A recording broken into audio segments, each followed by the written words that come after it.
Regan.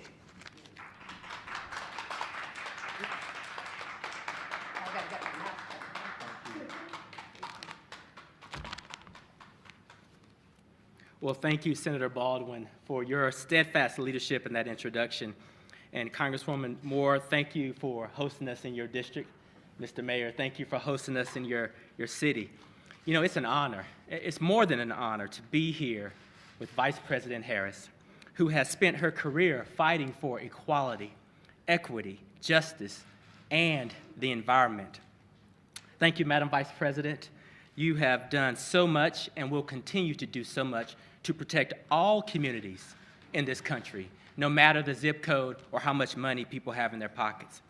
Yes, I am here today as Administrator of the United States Environmental Protection Agency, but I am also here today as a father. And like any parent, my number one priority is the health and safety of my 8-year-old son. And yet there are mothers and fathers all across the country who know the pain of having a child sickened by contaminated water. The tragedy of lead is shared by too many communities, especially Black and Latino communities. A recent study has found that Black children living at or below the poverty level in the United States of America are four times more likely to have elevated levels of lead in their blood. This is an injustice that affects our big cities, it impacts our small towns, and our communities all across rural America. Back in November, during my Journey to Justice tour, I visited communities whose lives have been upended by our nation's crumbling water infrastructure. When I was in Jackson, Mississippi, I was set to meet students at an elementary school. But the morning of the visit, the school wound up closing due to low water pressure. And just hours after I visited a water treatment facility, the plant was forced to partially shut down, resulting in a boil water advisory for much of the city. And throughout the tour, I spoke with mothers and fathers whose children have been exposed to lead through the water that they are currently drinking. It is a moral imperative for all of us that no child and no family in this country is left to drink dirty water. At EPA, we follow the science, and the science on lead is settled. There is no safe level of lead exposure, not for children, not for adults, not for anyone. Lead-poisoned children are more likely to struggle academically, experience behavioral problems, and drop out of school. Early life exposures can lead and result into adverse impacts later in life, including high blood pressure, heart and kidney disease, and reduced fertility. Now, many of you have heard me say it before, and I'll say it again. It is time to get the lead out. And EPA is committed to using every tool in our toolbox to do so. Thanks to the President and the Vice President for their leadership, EPA is distributing $7.4 billion in bipartisan infrastructure law funding this year for states, tribes, and territories.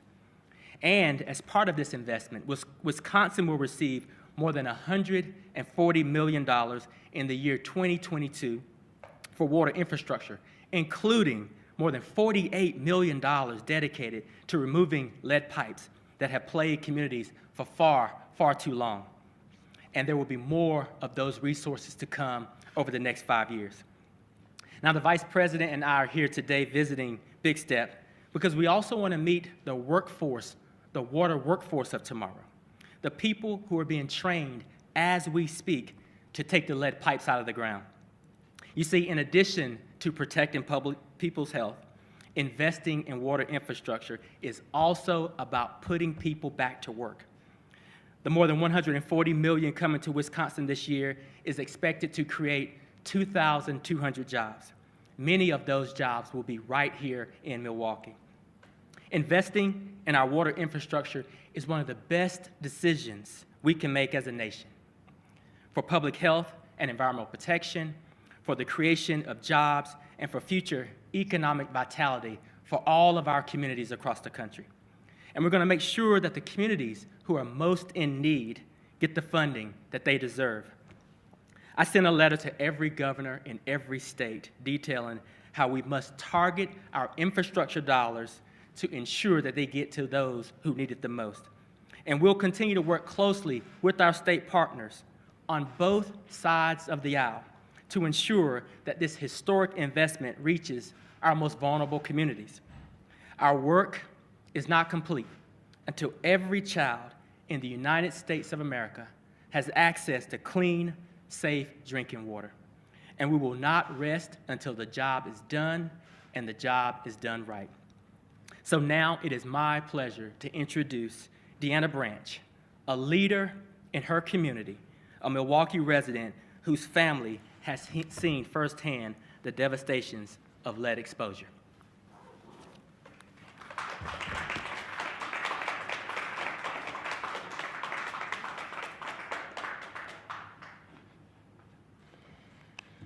I wasn't trying to go into details today about why this is such an honor for me, but I'm just going to speak from my heart. 2 years ago, I was told that I was going to be on dialysis for the rest of my life, that I will never walk again. I had a voice box I had to get removed.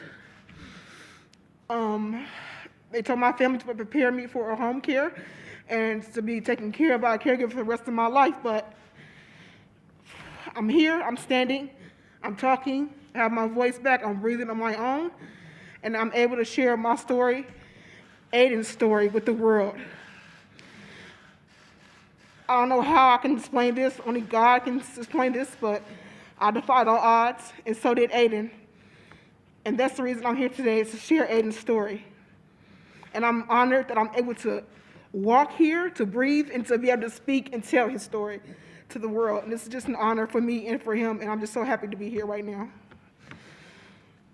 Super Aiden, the lead-free superhero, now flies all over Milwaukee, teaching children how to fight the evil lead monster by eating healthy, green leafy vegetables, washing their hands and staying away from lead paint, and only drinking lead-free water. That was an excerpt from my book that Aiden and I created.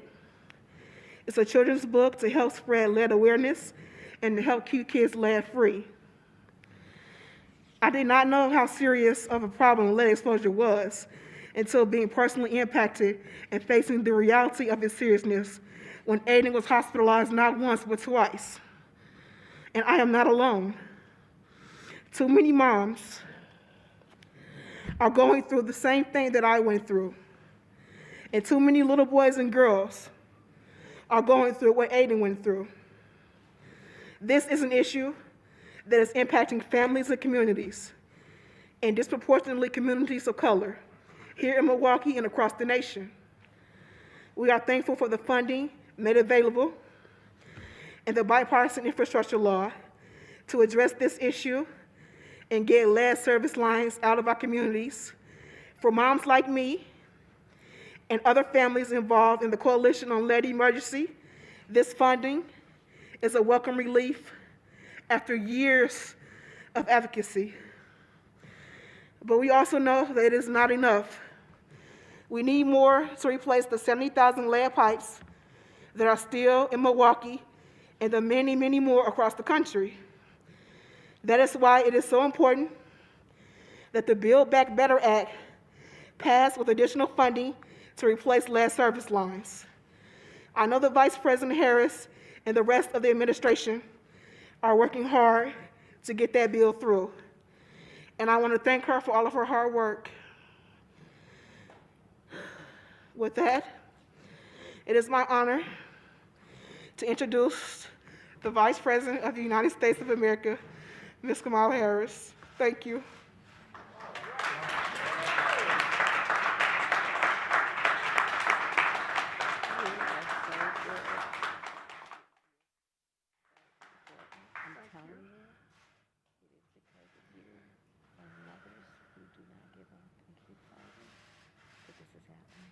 Thank you.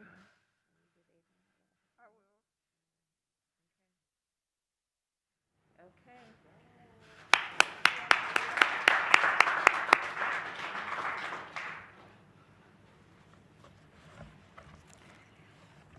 Well, let me just first start by saying that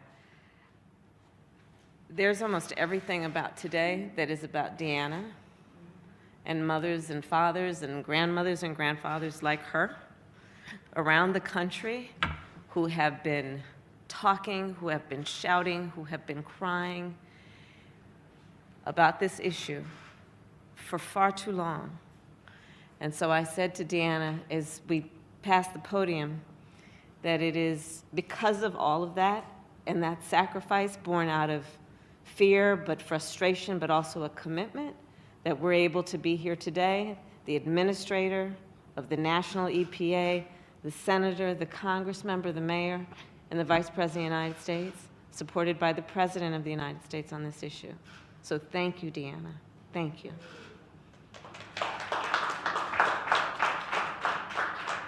Administrator Regan, I want to thank you. We have been working on this issue since our administration started. Your role of leadership has been extraordinary, and I look forward to continuing as we travel to talk about the importance of this issue. Senator Tammy Baldwin, you and I served together for my 4 years in the Senate. I know what a leader you have been on this issue, and I can tell you, as is the case with Gwen Moore, who I've also worked with over those years, that in these two, Wisconsin has extraordinary leaders who I see when the cameras are on and when the cameras are off. And in both places, they are always fighting for the people of Wisconsin. So it is an honor and a joy to be with both of you today. And to be back in Wisconsin, back in Milwaukee with both of you, because you are usually my chaperones through the state. Mayor, thank you. You know, what the mayor spoke to really does highlight where lead pipes becomes an intersection of so many other issues. Because this is an issue that is about public health. This is an issue that is about education. This is an issue that is about environmental justice. This is an issue that is about the beauty and importance and strength of our labor unions and their apprenticeship programs. This is an issue that is about growing a middle class, as the mayor said, because it is about developing the skills to do the work that must be done to strengthen the United States of America and our infrastructure. All of these issues intersect around this issue of lead pipes. And then combine on top of that, as has been said, the moral imperative that we have to finally take this issue seriously, not as a matter of concern, but as a matter of action. And so that is what today represents. That is what the bipartisan infrastructure law represents, which is a moment where we will finally take action on an issue that has impacted our babies, the babies of a community, our collective children, an issue that has impacted seniors who at that stage of life are particularly vulnerable to toxins, which is what we are talking about when we're talking about lead pipes. That's what we're talking about when we're talking about lead paint. Those substances that can hurt people, potentially permanently. We spoke with the doctors who are here today. We spoke with community leaders, and the bottom line is that eliminating lead exposure in our nation must be among our nation's highest priorities. Why? Well, millions of people in America are exposed to lead every day. There are up to 10 million households in America and 400,000 schools and child care facilities that have lead. In Wisconsin, as has been said, lead service lines, it is estimated, are in at least 170,000 homes, schools, and businesses. Those are places where children and people work and live. And it is a particular issue, which is why this is also an environmental justice issue, in rural communities, in poor communities, and communities of color. So let's think about what this means. Our children are going to school where they are potentially drinking lead-infused, poisonous water out of water fountains. What does this mean? It means that our children are sleeping in bedrooms that are coated with lead paint. What does this mean for America? Well, 50% is estimated. 50% at least, half of children under the age of 6 in America are exposed to lead or are at risk. This is a profound issue. And As for adults, exposure to lead can result in increased blood pressure and a decreased kidney function. In our children, irreparable damage to the body and the brain. So when we think about this at the level of detail with which any parent or any community member should care, we know again this is an issue that we should, as a nation, commit to ending. Because as the administrator said, the only solution here is to get rid of lead in our pipes, in our paint, and the exposure that our children and our families are currently enduring. In Wisconsin in particular, there are people like Deanna, there are people like the Congresswoman, the mayor, the senator, who have been talking about this forever, and it is critically important to emphasize the role and the responsibility that community leaders have taken on, which has given the fuel. You know, we talk about outside-inside activism and work. The outside work on this, of those activists, those advocates, influenced the work on the inside of getting to the point where we could get bipartisan support for $15 billion in the bipartisan infrastructure law to address this issue, which is to replace lead pipes. City leaders, well, again, you have the elected leaders here who have been national leaders on this issue, not only for Wisconsin, but for places around the country, communities around the country, who have been advocating for removal of lead pipes here.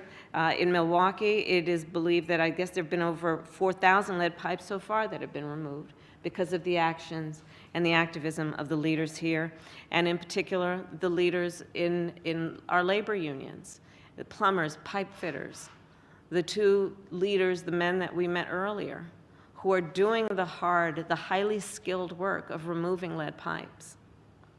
So last month we released the Biden-Harris Lead Pipe and Paint Action Plan, and the goal is to remove and replace all lead pipes over the next 10 years.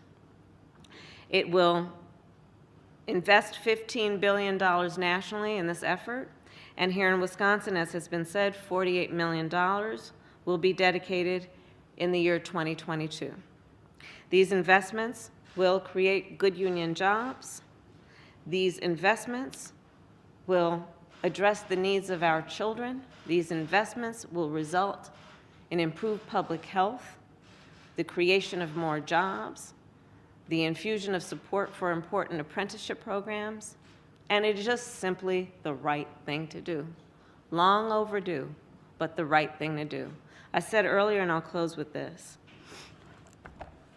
a day in the life of a child is a very long time. We are long overdue to get this done, and we will get this done, and generations of Americans will forever benefit because of the work that is happening right here in Milwaukee. Thank you all.